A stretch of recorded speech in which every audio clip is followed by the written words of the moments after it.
For those in the marijuana edible industry, it was a shocking recommendation, banning all forms except lozenges, hard candies, and tinctures. That's liquid extracts. But in the end, the number 2 person at the State Department of Public Health said their proposal was only meant in a perfect world. Probably the best thing would be for us to limit by tinctures and by lozenges, but it's really probably not reality. Lawmakers in Colorado are facing exactly what they knew was coming in the wake of their legalization of marijuana.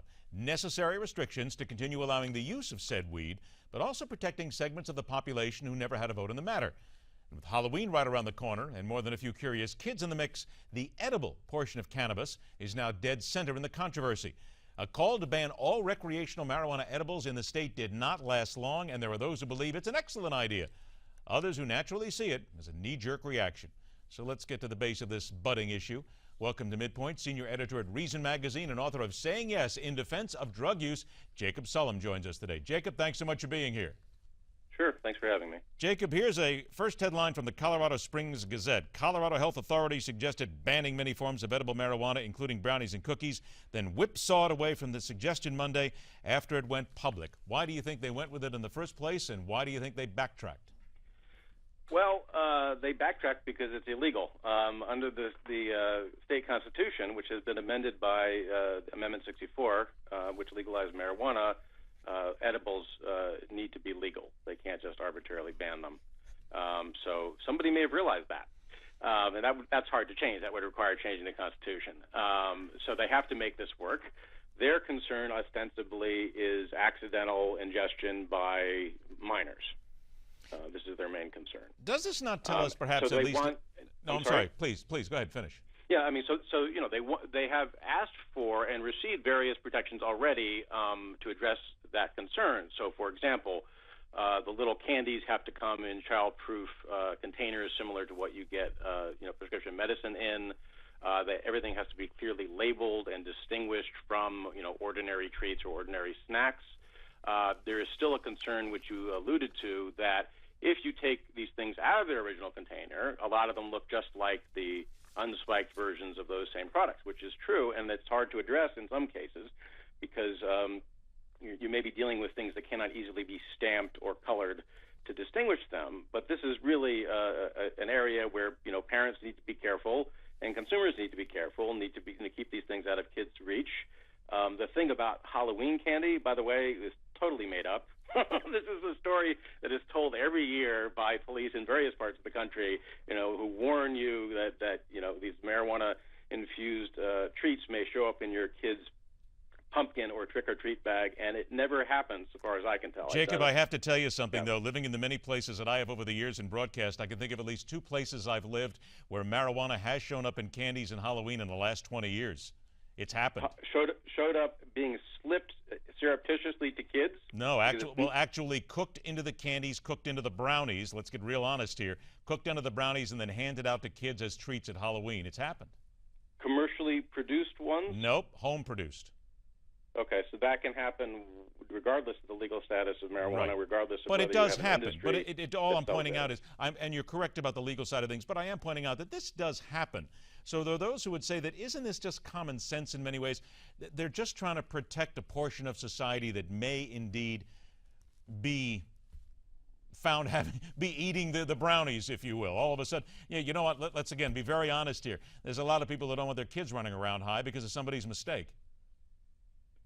Sure, but I question the idea that this is happening with any frequency. It's never been reported in any of the sources covered by Nexus since 1996, when marijuana was first legalized for medical use in California. And in any case, as you point out, changing the law or the regulations does not address that risk. If somebody wants to pass a home-cooked marijuana-infused brownie off as a regular brownie, they can still do that regardless of whether marijuana is legal.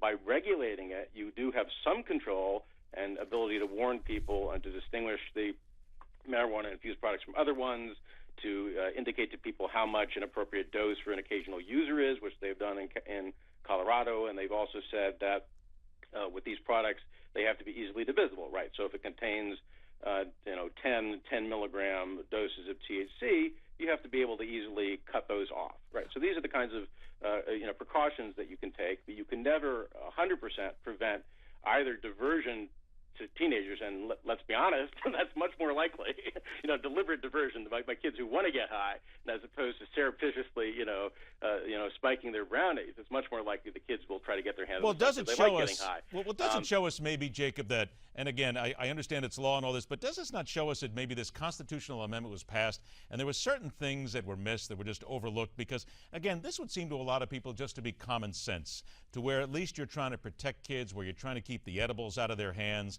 If it's legal, if you're over the age of consent, you can use it, fine. But doesn't it just speak to common sense, and maybe this constitutional amendment went too far? Well, no. I mean, the constitutional amendment created the whole process for these regulations that are addressing precisely these concerns. And it created a market to begin with where they actually do card people, and they are very serious about this. If you've gone to any of the stores in Colorado, unlike your average street dealer, they do card you. They do make sure you're at least 21.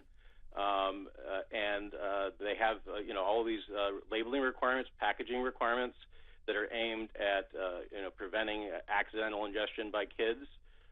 There are still penalties for distributing to minors. So if you buy it legally and then give it to a teenager, that is still illegal.